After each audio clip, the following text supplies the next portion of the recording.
Yeah, Cascade Copper, I think, is quite unique in the fact that it's a small market cap company. We've only got 43 million shares outstanding. We've got 5 projects in BC, in Ontario, across Canada.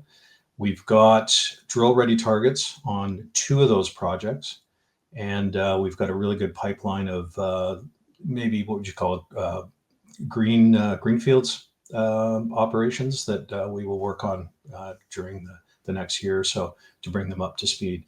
And we've got a lot of historic data that we've been able to accumulate from some of the older projects. I'll tell you a little bit about more of the other ones in a minute, but the the other thing that I think really sets us apart as well is our use of technology, not only in assimilating all the data from the historic work, but putting it into a 3D database and being able to look at it in 3D and kind of rotate it and look at it that way. But we're also using some AI in the field at the field level, which we can use to accelerate our exploration, save some money, and hopefully increase our opportunity to make new discoveries. The project that we're most interested in right now is our Copper Plateau project, which is in south central BC. It's in the Quesnel terrain, and the Quesnel is really well known for its copper production. For instance, right next door to us is Copper Mountain, run by Hudbay. It's a producing mine. In the same belt, not far away, is Teck's Highland Valley Copper, another probably one of the biggest copper mines in Canada. So we know we're in the right terrain, certainly for copper porphyry discoveries. Right next door also is Kodiak Copper's MPD project. But we're really excited about this project because of the compilation of the historic data that we've been able to put together. And we have this, this unique ability to really look at the associations of all the data, the geochemistry, the geophysics, the IP, the drilling, the historic drilling that's been done. About 99 holes have been put in over the last 15, 20 years. And we're we're even more excited about this one, obviously, because the price of copper has come up. But this project has been sort of sitting on a shelf collecting dust for a number of years, for the only reason being that it sat in a shell and didn't really come to light for at least until about a year and a half ago when we realized what it was. We did a really good deal on it. The deal is we own 90%. The vendor retains 10%, but it's a 10% contributing interest. And so that means that there's no option payments, there's no spend requirements over the term of the project expiration. So we can basically maintain it as we see fit and do the exploration as we see fit. And we really want to get in and drill Copper Plateau in 2025. So that's our big milestone for this year.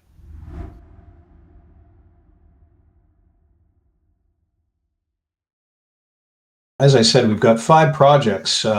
Certainly, we'd like to focus on our Copper Plateau. It's sort of our number one at the moment, but prioritizing the rest of them, I guess we're in a great situation that we have so many that we can work on, and they're all potentially company maker projects. But as I said, there's a pipeline of project production, or as we start with the lower end and say the greenfields ones, which are like the Fire Mountain and the Bendor project. So they're a little bit more greenfields.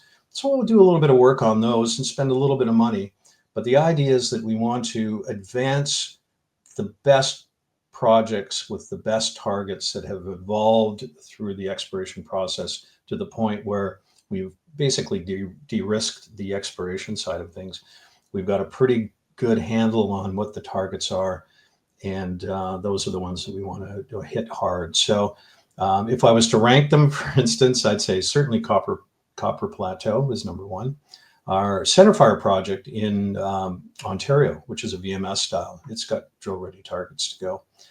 Next would be our Rogers Creek in British Columbia, and then, as I said, some of the greenfields, which are Fire Mountain and Bendor. But we'd like to do work on all of them, but we'll spend the most money on those higher priority ones.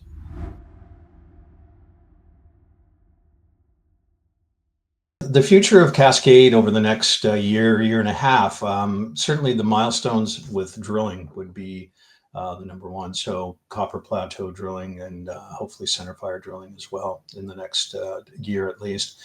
If we get the success we expect at Copper Plateau, what I'd like to see is a more concerted effort in creating a maiden resource at Copper Plateau. I think we've got enough evidence there that and exploration results from previous work that we can pretty well say there's more to be found there. So we'd like to really get in and hit that one hard. So those are sort of the drilling milestones for sure. And obviously we're an exploration company. We don't have cash flow, so we've got to go to the market every once in a while. But we'll do strategic funding rounds. Ideally towards the end of this year, after some drilling results have come out, we'll have a little bit better market cap and a little bit higher share price. So we'll do a strategic financing towards the end of the year, and then we'll see how things evolve over the next 18 months. But ideally, we'd go to the market again at some point at certainly a higher price.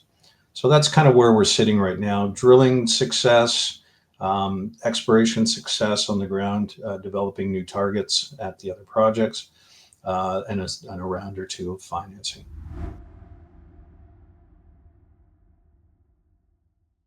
Because we've got the luxury of having five really good projects, we do have the ability to bring on a partner if the project warrants it. For instance, we at the PDAC this past year in 2025, we basically announced the first exploration results from Copper Plateau, and the amount of interest we got from investors, but also from mid-tiers and major companies was quite extraordinary.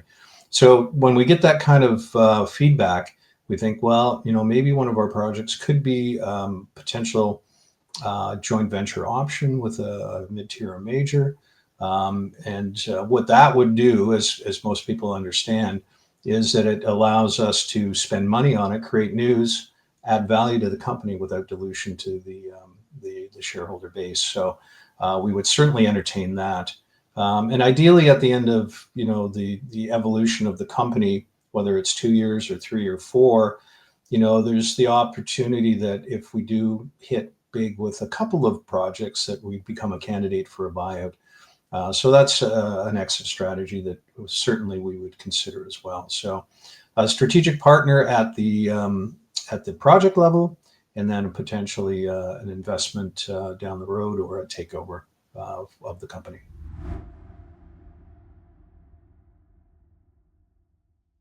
Yeah, at the moment, we'd like to reach out to the market and get about 600,000 Canadian dollars, and that would be as flow through or as hard dollars, and that would help us maintain our momentum in the exploration, especially with drilling at Copper Mountain and at Centerfire. So 600,000, it's a unit financing. Flow through would be at 4 cents, and the hard dollar would be at 3.5. And each one of them comes with a half warrant, and the full warrant on that unit would be exercisable at 7 cents over a term of about 2 years. So if anybody would like to discuss that or get more information on either the projects, the company, or the financing, please give me a call or send me an email, and we'll make sure you have those available to you at the end. Thank you.